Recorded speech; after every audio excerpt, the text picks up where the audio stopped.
ba yan, Oliver? Don't mind me. Just continue what you're doing. Sige na. Yan. Ano ba to? Bakit hindi ko siya gusto? Kasi naman bakit kailangan magtrabaho ko dito sa opisina? Ayoko ng makalat, ayoko ng masikip, ayoko ng magulo, ayoko ng putik. Andrea, anong pinagsasabi mo? Maayos naman tong opisina mo. Look, maluwag, walang putik, hindi naman magulo. Ano ka ba, Oliver? For dramatic purposes lang yun. Kayang-kaya mo yan. Magaling ka. Hindi ka re-recommend dito ni Charina kung hindi ka magaling. Huwag kalimutan yun. Yan ang smile. Hi, Andy. Dina, hello! Hi! I dropped by to check on the best designer there is. I got flowers. Naku, salamat naman. Ito, tamang-tama ang kailangan namin dito sa opisina. Mga bulaklak.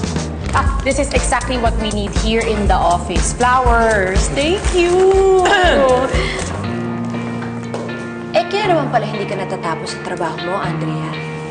Tumatanggap ka ng bisita. Alam mo, lagot ka talaga. Uy, sandali. Teka lang, Patricia.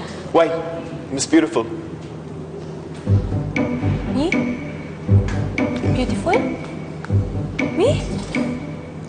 Yes? Do you really have to make sumbong sa boss ni Andy? Oo nga naman, Patricia, ikaw naman. At saka may mga nagawa na akong sketches. By the way, hindi ko siya boylet, ha? Kung type mo siya, edi go! Sa'yo na siya. Ano ka ba? Hindi, alam mo, Andrea, ang sinasabi ko lang dito, ito ay opisina. Dapat nagtatrabaho. Hindi ito coffee shop na dapat tumatanggap ka ng mga bisita. Kahit pa ganito kagwapo. Stop looking at me. You're distracting me. I should go. Sige. Bye. Halik ng halik, hindi na lang umalis. Let's just hang out kapag natapos ko na to. You're Oliver, right? Right. Hi. Hi. Bye! Hi. Gumora ka na rin, Oliver. Sige na, para makapag-concentrate na ako dito. Umuwi ka na dahil I'm sure hinahanap ka na ng girlfriend mo. Wala na kami ni Lizzie. Okay. Ang weird, no? Parang pareho tayong single ngayon. Kasi ako, nakipag-break ako kay Lizzie.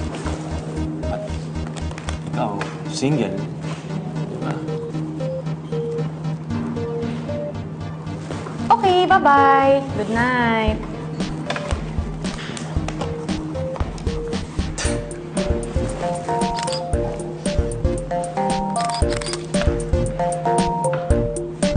Ano ba yan? Hirap magtrabaho, nakaka-distract. Ang daming guwapo.